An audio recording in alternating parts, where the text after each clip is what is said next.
Hujambo na karibu tena mtazamaji wa The World News katika kipindi hiki cha ulimwengu wa siasa. Mimi ni Adam Hussein. Iran imeendeleza kuwasha moto dhidi ya Israel huku ikilenga kwa kurusha makombora 7 ambapo watu 16 wanadaiwa kujeruhiwa vibaya, licha ya kwamba inadaiwa kuna baadhi ya watu wameuawa kutokana na kuporomoka kwa majengo nchini humo. Mashambulizi ya Iran yamesababisha moto mkubwa huko nchini Israel, lakini pia mashambulizi mengine yakidaiwa kufanywa huko Bahrain. Watu 16 wakiwemo watoto wamejeruhiwa na vipande vilivyoathiri katikati mwa Israel baada ya Iran kuzindua mashambulizi makubwa ya vishada siku ya leo Jumatano asubuhi. Asubuhi ya Jumatano imekuwa ni asubuhi ngumu nyingine kwa Waisrael, ambapo makombora 7 ya Iran yalifanya mashambulizi na kuharibu majengo katika taifa hilo la Kiyahudi. Hata hivyo, kupitia taarifa zilizoandikwa na vyombo vya habari vya Israel vinadai kwamba miongoni mwa hao waliouawa ni pamoja na msichana wa umri wa miaka 12 kutoka eneo la Bnei Brak. Alipelekwa hospitalini akiwa katika hali mbaya kutokana na majeruhi ya mashambulizi hayo. Hii ni kwa mujibu wa Magen David Adom, watoaji wa huduma za dharura nchini Israel.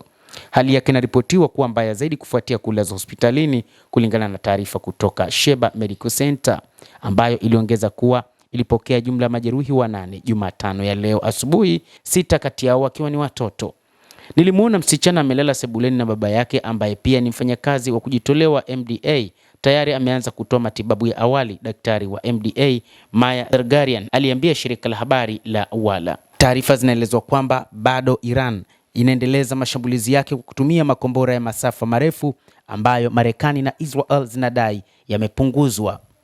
Iran imerusha makombora karibia 7 asubuhi ya leo Jumatano, ambayo inadaiwa kwamba kuna idadi kubwa ya watu waliouawa, licha ya kwamba Israel inaficha taarifa kutokana na namna ambavyo imeamua kuendesha vita hivyo. Mpaka sasa Israel imedai ni watu 22 pekee waliouawa, wakiwemo raia, ambapo kuna idadi ndogo sana ya wanajeshi wao waliouawa kwa taarifa zilizotolewa na jeshi la Israel. Katika watu hao 11 walihamishwa katika hospitali za karibu, wameripotiwa kuwa katika hali ya kawaida na wengine walitibiwa katika eneo la tukio. Majengo kadhaa yameharibiwa vibaya katika mashambulizi hayo. Mamlaka ya zimamoto na uokoaji ya Israel imeripoti angalau maeneo 4 ya maporomoko katikati mwa Israel. Moja limeharibiwa vibaya likianguka, ilikuwa ni karibu na tawi la ubalozi wa Marekani huko Tel Aviv, kulingana na Channel 12 News ya Israel. Mashambulizi hayo ya kila wakati yamekuja tofauti kwa takribani nusu saa. Ving'ora vya awali vilisikika katikati mwa Israel saa 1:45 asubuhi ya leo. Muda mfupi baadaye, takribani saa 2:30, ving'ora vikasikika tena katika eneo la kati na kaskazini mwa Israel, huku Iran ikirusha voli nyingine ya makombora. Hakuna majeruhi walioripotiwa zaidi kufuatia uzinduzi wa pili wa makombora ya Iran. Kisha baada ya lisali moja, saa 3 asubuhi, Iran ilirusha makombora mengine ya ziada kuelekea Israel ya kati na maeneo ya kaskazini. Kombora la kwanza linadaiwa kunaswa kwa mafanikio, na kombora la mwisho lilifanya uharibifu mkubwa katika eneo la Bnei Brak. Mtazamaji wa The World News, hayo ndio tuliokuwa nayo.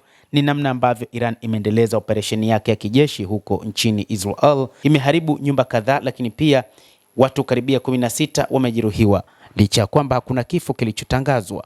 Endelea kutufuatilia mtazamaji, na nikusihi usisahau kulike, usisahau kucomment, kadhalika kusubscribe channel yetu hii ili upate habari hizi kwa mapana kupitia The World News. Mimi ni Adam Hussein, endelea kuwa nasi wakati wote, endelea kutufuatilia.